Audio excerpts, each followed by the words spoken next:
Hi everyone, my name is Tonya Davis and I'm hoping I can reach everyone around the world about my story. I wrote an open letter to my state government and I hoping that it'll reach President Obama and the Obama administration. I'm hoping that hopefully you'll care enough about me to stand up for me and you'll understand once I read this. My life right now is pretty much me sitting around in a house coat and a nightgown. Um, you'll understand. Okay, I'm going to read this.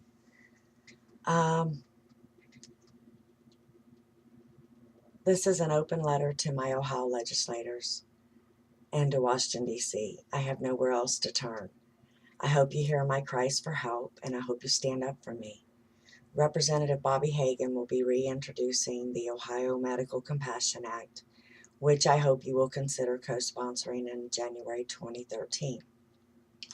It would merely allow Ohio doctors and patients to decide whether or not medical cannabis could benefit them or not. It would allow the Department of Health to keep an eye on the program and make sure that there were no abuses. Anyone that is in the program would be in a database so that you can keep track of this act of compassion.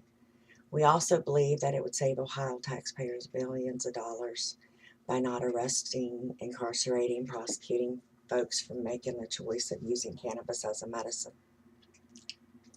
We also believe that the Obama administration would not bother our program because there would not be storefronts or dispensaries selling the product. Over 73% of Ohioans support the compassionate use of marijuana. I am not sure you are aware, but our sister state of Michigan has a medical cannabis program, and we believe that we should have the same rights as those folks just across our border. Also, Colorado and Washington just legalized marijuana for personal use. My name is Tonya Davis, and I am your constituent. I am a mother, grandmother, sister, daughter. I could be your neighbor, friend, co-worker. You have seen me at the Ohio State House over the last decade in a suit, rolling around in my wheelchair, trying to bring your attention to alternative medication. That is actually safer than aspirin. Yes, I'm talking about medical cannabis, and this has been my choice of medicine for a long time. You said to me, bring me a doctor that supports this issue. I have. You've said, bring me the science that supports cannabis as a medicine. I have. You've said, get a Republican on board. We have. We have jumped through the hoops that you have asked us to jump through. We also have a certified petition for the Ohio Alternative Treatment Amendment that was certified by the Attorney General and the Secretary of State October of last year. We currently have House Bill 214 that was ignored, or excuse me, that is being ignored in the Health Committee because our Speaker of the House, Representative Batchelder, refuses to give it a hearing. Now I'm asking you to save my life. Our government knows cannabis is a medicine and that it is a neuroprotective and antioxidant. They have patents on cannabinoids. I am literally fighting for my life and my independence as well as to try to keep my cognitive thinking okay. By allowing me the same access as the 18 states plus Washington, D.C., as well as the 4 patients that are currently allowed on a federal level, it is not harming anyone. I deserve the same access even though I live in the state of Ohio. I should not have to go die like a wounded animal in the woods, going to a state where they have medical cannabis laws, where I have no family and a support system.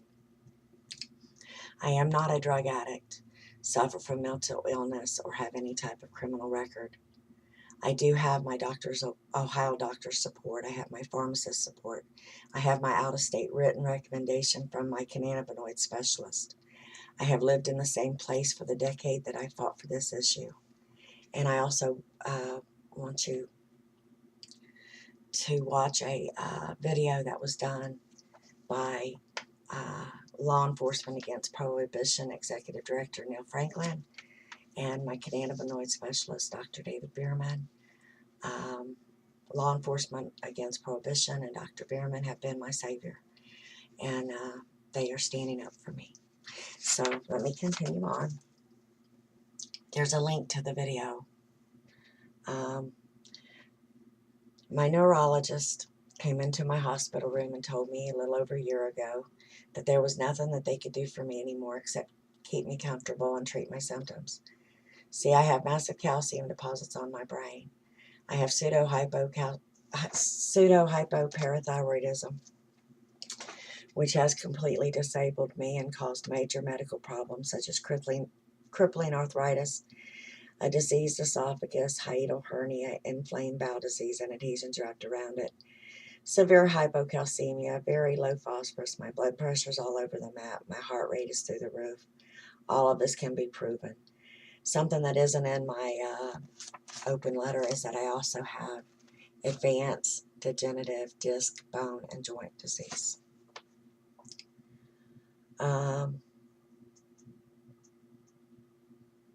All of this can be proven and backed up. So will you do the right thing and stand up for compassion and not corruption? My future is bleak, but I have the opportunity to change things and protect what brain that isn't damaged yet. And most importantly, die and live on my terms. I challenge you to send this to your colleagues in Washington. Now, if you need a reason to stand up for compassion, pick me. My whole life, I have been screaming at the top of my lungs for help. When I was a little girl, I wasn't able to talk until I was 5. Or wasn't able. I was being sexually molested and raped and abused up until I was 12 years old. I tried to get help, and because my abuser was a church tithing family man, weekly, no one heard me. I was asked, did I imagine that? As a young mother and wife, at age 15, I was put on independent placement, and a referee let me go live with a 28-year-old man who later became the father of my daughter. I thought he was my boyfriend, but I was 15 years old. I didn't know right from wrong. I should have been protected from a little child as a young adult. Then as a mother, I was married to a fireman, and because of the brotherhood between firemen and policemen, I was left in the fetal position quite a few times in the community that I used to live in. I yelled for help. No one ever heard me. I was taken for $30,000 of my credit. I was forced to take a man across country, came back, tried to get the FBI involved, called everyone I could get, tell anyone that would listen. I was not tied and gagged and put in a trunk of a car, but I was forced against my will. Couldn't get no one to hear me. Now someone's going to hear me because I have a voice. I have found my voice. No one has victimized me since 1996. That was the last time I became a victim. I am now a survivor, and I'm fighting for my life. No one else is going to fight for me but me. So I have to bring it to the American people, to the people of the world. I want you to please stand up for me. If my doctors can't do anything for me, then my president should. I should not have to worry about fear. My door's getting kicked in because I may or may not choose to possess something. I should be given the same access as the 18 states and the District of Columbia. and the 4 federal patients that actually could come to Ohio and use cannabis as a medicine anywhere, anytime, any place, and not get in any trouble for it.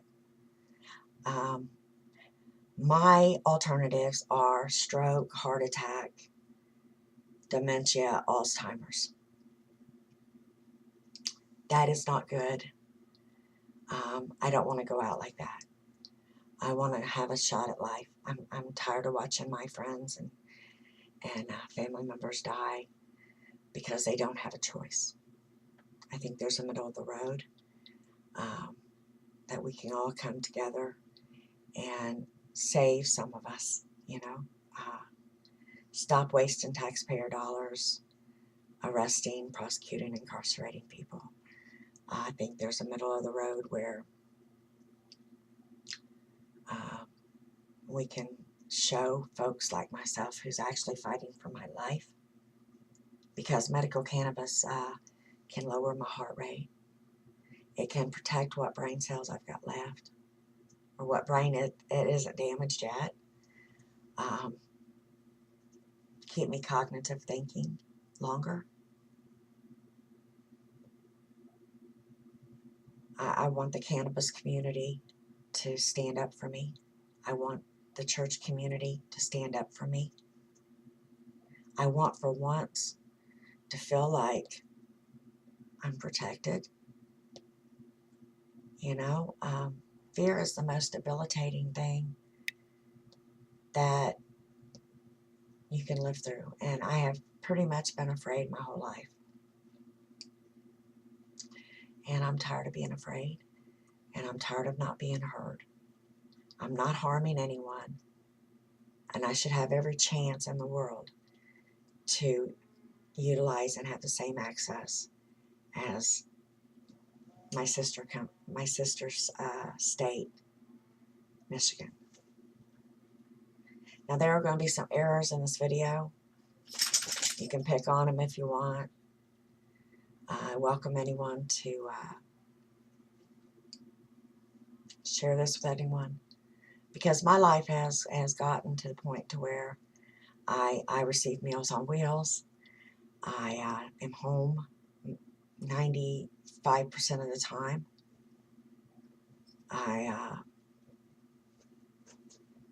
My life is pretty boring, but it's also very scary because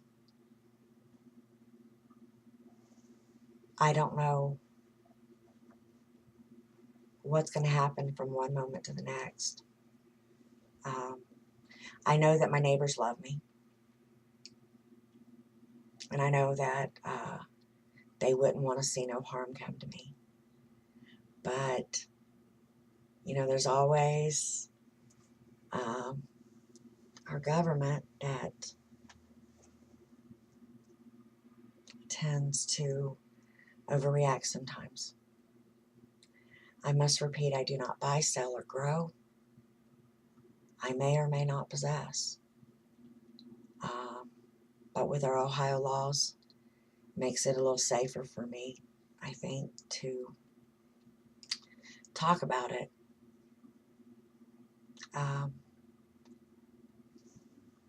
God bless you. Happy holidays. I want to come up with something really cool to try to get the Obama administration to hear me. I love you. God bless.